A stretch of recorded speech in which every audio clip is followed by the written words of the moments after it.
여러분 안녕하십니까? 오늘 또 참으로 좋은 날입니다. 주님이 하나님의 기쁨을 여러분 속에 주시기 바랍니다. 저는 오늘 깨어진 사람들이란 제목으로 여러분과 함께 은혜를 나누고자 합니다. 본문 말씀은 고린도후서 12장 10절입니다. 그러므로 내가 그리스도를 위하여 약한 것들과 능력과 궁핍과 핍박과 곤란을 기뻐하노니 이는 내가 약할 그때 곧 강함이니라. 제가 자랄 때만 해도 시골에서는 소를 부려 농사를 지었습니다. 사람들은 송아지가 자라 소가 되면 먼저 소의 코를 꿰었습니다. 그래야 소를 마음대로 부릴 수가 있기 때문입니다. 미국에서도 목동들이 말을 사용하기 전에 먼저 말의 길을 꺾어 길들이는 일부터 하는 것입니다. 우리의 신앙생활도 이와 마찬가지입니다. 인간은 언제나 제 고집대로 살고자 하는 습성을 가지고 있습니다. 그러나 이 고집이 깨어지지 않은 사람들은 하나님께 결코 쓰임받을 수 없습니다. 그러므로 하나님께서는 당신이 쓰시고자 하는 사람들을 반드시 먼저 깨뜨리시는 것입니다. 이 시간에는 신구약 성경을 통해서 하나님 앞에서 깨어진 대표적인 두 인물을 살펴보므로 하나님의 놀라운 섭리를 깨닫고자 합니다. 구약 성경에 나오는 야곱의 생애를 먼저 살펴보기로 하겠습니다. 야곱이라는 이름은 발꿈치를 잡았다 또는 사기꾼이라는 뜻을 지니고 있습니다.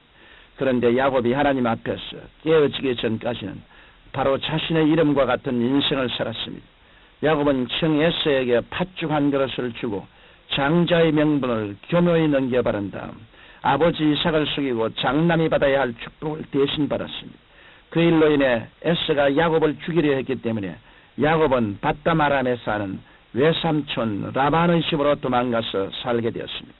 거기서도 야곱은 외삼촌을 속이기도 하고 또 자신도 외삼촌에게 속아가면서 20년 동안 머슴살이였습니다.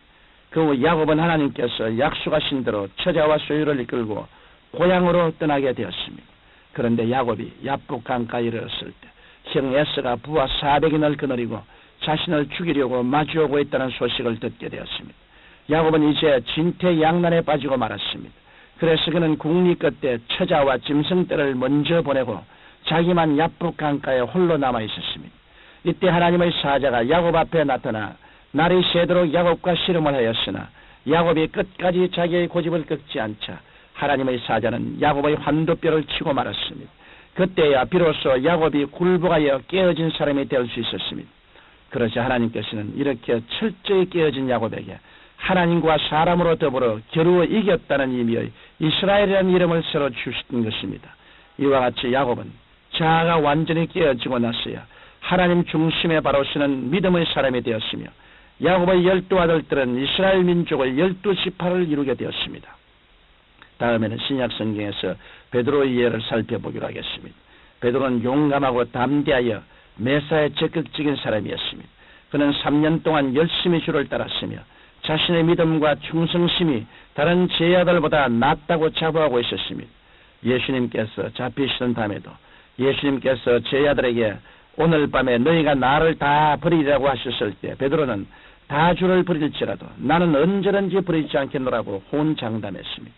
이에 예수님께서는 베드로에게 오늘 밤 닭 울기 전에 내가 3번 나를 부인하리라고 하셨지만 베드로는 내가 주와 함께 죽을지언정 주를 부인치 아니하겠나이다라고 더욱 자신 있게 말했습니다.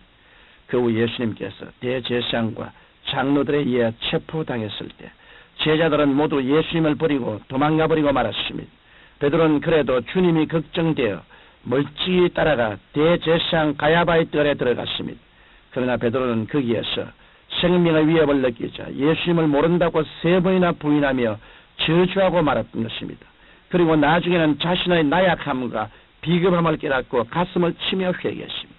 이에 대해 성경은 누가복음 22장 61절로 63절에서 그때 주께서 돌이켜 베드로를 보시니 베드로가 주의 말씀 곧 딱 울기 전에 내가 3번 나를 부인하리라 하심이 생각나서 밖에 나가서 심히 통곡하니라고 기록하고 있습니다. 그 부활하신 예수님께서 갈릴리 해변에 나타나셨을 때 베드로에게 물으셨습니다. 요한의 아들 시몬아 내가 이 사람들보다 나를 더 사랑하느냐? 주님께서 이때 사용하신 사랑이란 말은 아가페 사랑입니다.